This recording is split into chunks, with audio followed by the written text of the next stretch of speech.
Makanya kenapa benda-benda berkhodam dan spiritual dari saya kunci untuk pemiliknya saja.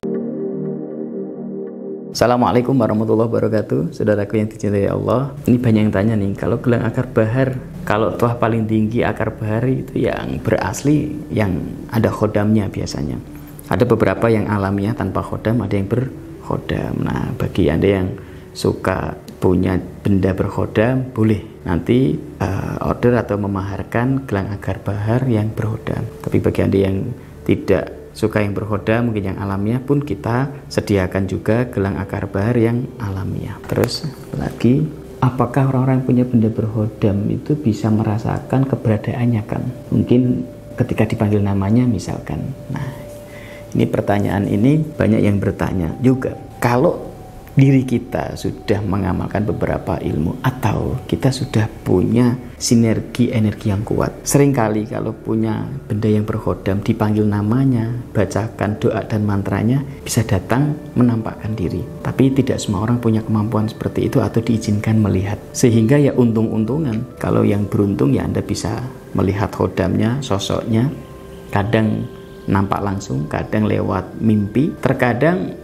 Anda belum waktunya bertemu secara langsung, hanya dikasih isyarat angin, sepoi-sepoi atau bau harum, atau tiba-tiba serasa Anda diikuti. Nah, itu juga bagian sudah datang sebenarnya.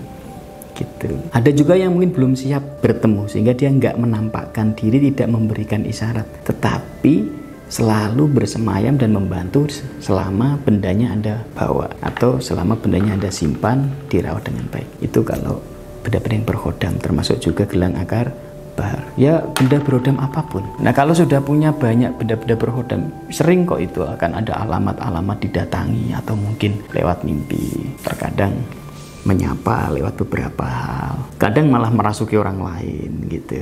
Kayak semacam mediasi, masuk ke temennya ngobrol sesuatu kepada Anda. Bisa seperti itu. Ini secara spesifik kan kalau khodam di dalam akar bahar, apa sosoknya, terus apakah sosok itu tidak berbahaya. Setiap benda itu khodamnya beda-beda. Nah, salah satu dari kita ada yang berbentuk ular naga, ada juga yang berbentuk lain, ya beda-beda. Dan namanya rumah, ya benda ini kan sebagai rumahnya. Selama dia masih senang di situ, ya kemanapun dia pergi ya dia ikut, kemanapun dibawa dia ikut. Sehingga kalau Anda niat membawa benda berkhodam, ya maka sadarkan diri Anda bahwa ada teman khodam yang mendampingi Anda. Dan itu boleh, asal kita tidak menyekutukan Allah. Khodam itu sebangsa makhluk lain, ya seperti jin, yang sama-sama punya iman kepada Allah dan beribadah kepada Allah. Cuma dia punya kekuatan yang bisa membantu manusia. Terus apabila ada orang yang punya mata batin yang tinggi, bismillah,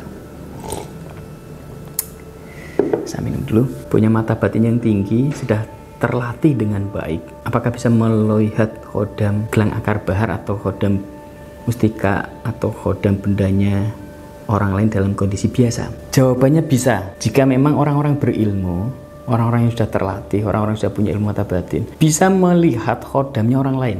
Nah, tergantung tingkatan ilmunya. Bahkan ada yang bisa ngambil asal ilmunya lebih tinggi, ya. Tapi kalau ilmunya tidak lebih tinggi, nggak bisa. Gitu. Makanya kenapa benda-benda berkhodam dan spiritual dari saya kunci untuk pemiliknya saja, sehingga kalau diambil orang nggak bisa. Misalkan mau dicolong orang nggak bisa, ya, termasuk gelang akar bahar atau benda-benda yang lain. Nah, ini untuk ukuran gelangnya juga bisa disesuaikan, ya. Kadang bisa dilonggarkan gitu, ya, fleksibel. Ada yang pengen kecil, ada yang agak besar, ada modelnya macam-macam gitu. Barakallah, semoga bermanfaat bagi Anda yang ingin mendapatkan gelang akar bahar dan benda-benda berkhodam lainnya dari saya Kang Masruhan. Bisa klik di bio kita atau hubungi admin saya. Insyaallah barokah dan manfaat untuk kehidupan dunia dan akhirat. Saya Kang Masruhan. Assalamualaikum warahmatullahi wabarakatuh.